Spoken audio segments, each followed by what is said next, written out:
Hello and welcome to Money Markets and More with me, Dominic Frisby. And today we give you 15, or is it 16 reasons that Bitcoin makes the world a better place. Now, what problem does Bitcoin solve? How does it make the world better? Marion, Somerset, Webb posted those questions on Twitter the other day, and it being Twitter, as you might expect, there was some measured, sensible stuff, but it also met with a barrage of outrage too, with responses ranging in scope from it's a Ponzi scheme to it's destroying the planet to it's going to give us world peace. And I thought I'd answer Marion's questions today in the sheltered from the mania of Twitter, in the calm surroundings of these woods in this graveyard. Now, I've been trying on and off to orange pill Marion since about 2014, and I think it's fair to say Marion gets it. She gets fiat money, inflation, money printing, the harm it does, all that stuff. And not only does she get it, she was several years ahead of most of us on that one. She gets the need for apolitical money, lower taxes, less state, less central planning, fewer capital controls, all that stuff too. Cripes, she's been writing about it long enough. She just isn't crazy about Bitcoin. Now, I don't want to put words in her mouth, but I think her objections broadly speaking, under three main headers. First, she doesn't like all the Wild West scams, the blunders, the ensuing losses that have all accompanied this new financial technology, the FTXs, the MTGOXs, the hacking, the extortions, all the rest of it. Yes, they're not Bitcoin, but bad actors operating in and around Bitcoin, but Bitcoin has still been the enabler. Two, she doesn't like the volatility. The price needs to be more stable if it's to be a legitimate form of currency or cash. And three, even though Bitcoin is in theory open to all, in practice it is only open to those technologically savvy or organised enough to be able to store keys, passwords, wallets, seed phrases and so on safely. Those, and there's no shortage of them, who are not comfortable with all of that tend to use third-party providers, which in the unregulated world of crypto leaves them vulnerable to those factors listed under first, and so we're in a loop. So I think I've summarised Marion's core objections. There's probably something I've missed, but they are all, though, I think, legitimate views. So here, in no particular order, are 15, or is it 16 ways Bitcoin makes the world better. And we'll start with number one. It separates money and state. If one body in a society has the power to create money at no cost to itself, while the rest of us must expend energy to earn it, it is inevitable that that body will have disproportionate power and influence within that society. And if you want to know why Western states have grown so large, so bloated, so invasive, look no further than fiat money systems and the power they give to the state. That money goes on welfare, waste, wars, wokery, whatever. You might agree with some ways that money is spent, or you might not. It depends on your politics. It does not matter. Fiat centralises power in the state. Bitcoin removes the ability of the state and those who operate in it to print or debase money for their own political agenda. And money, therefore, remains money. It cannot be a political tool. Two, Bitcoin provides a lifeline. You tend to see high Bitcoin use under regimes that have seen the greatest destruction to their national currencies. Turkey, Venezuela, Argentina, Afghanistan. Bitcoin has provided citizens with an escape. Three, you can send any amount anywhere. Sending money across borders is hard, even today, whether for large amounts or small. If I want to return the $5 that somebody in New Orleans gave me last month when I forgot my wallet, or if I want to send £1 to my friend in India to buy him a cup of coffee, or £1,000 to my friend In Iran, I'm not entirely sure how I would do all of those things. There are forex and other charges, there are processing fees, there can be capital controls, there might be a lot of admin and forms to fill in. Bitcoin is international, borderless, instantaneous and cheap. 4, no more capital controls. Government cannot control the flow of Bitcoin capital in or out of the economy, except by turning the internet off. 5, it obviates central banking.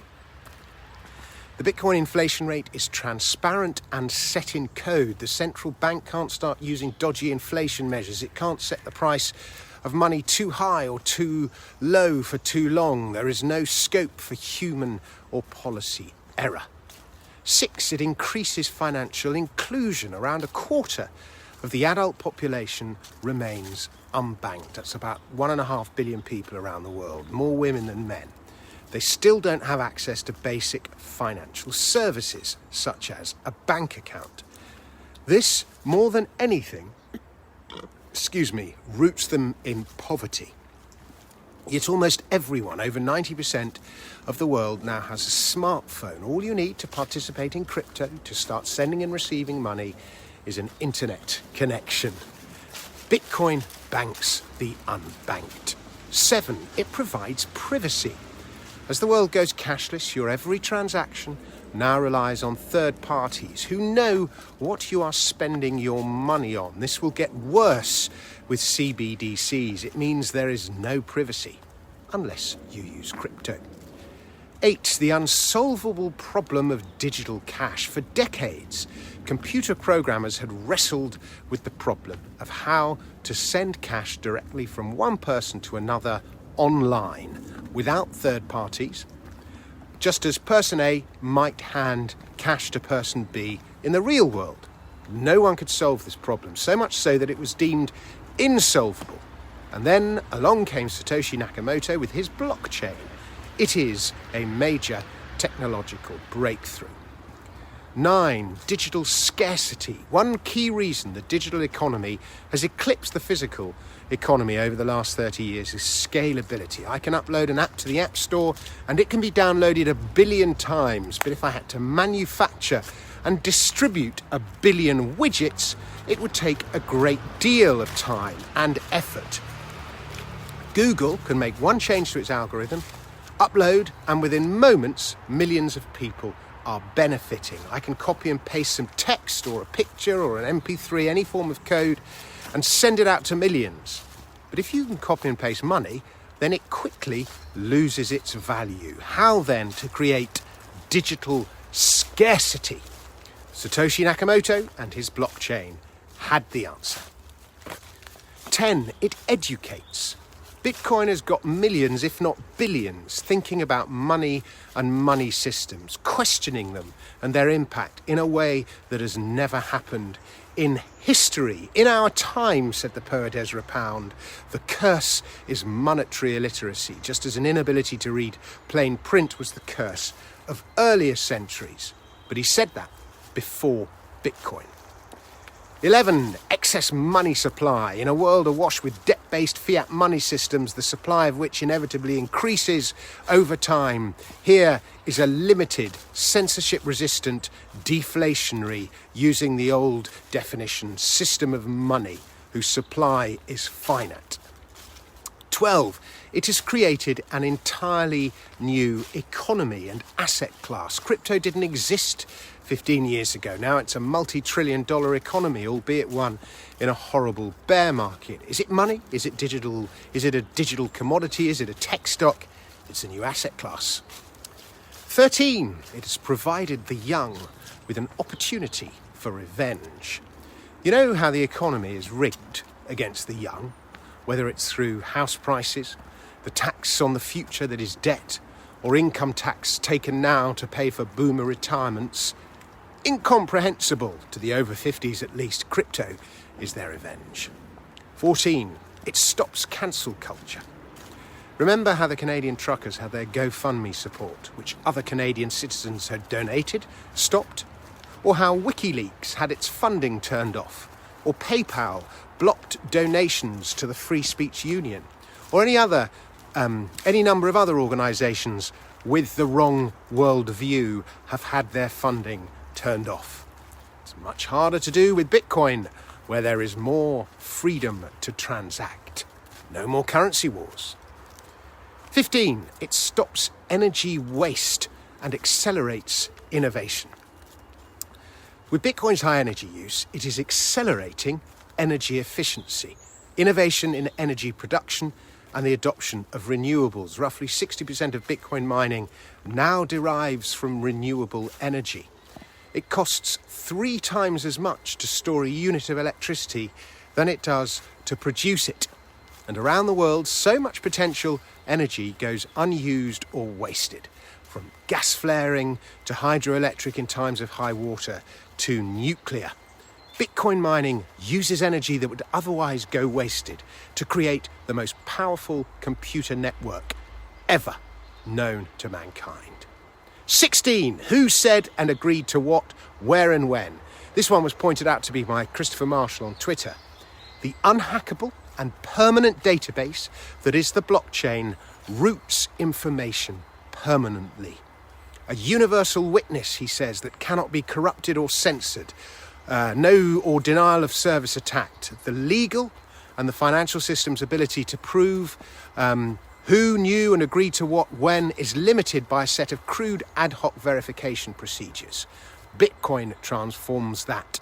We've even got a 17. Bitcoin eliminates spam. That's what hash stamps and reusable proof of works were originally designed for. Narratives take hold over market, but price often leads narrative. At present, with Bitcoin in one of its periodic winters and the price down 75% from its highs, negative sentiment has completely taken over. Few are talking up Bitcoin now. In fact, with the price down 75%, it's easy to argue that many of the above no longer apply. What is the point of a money if it loses 75%?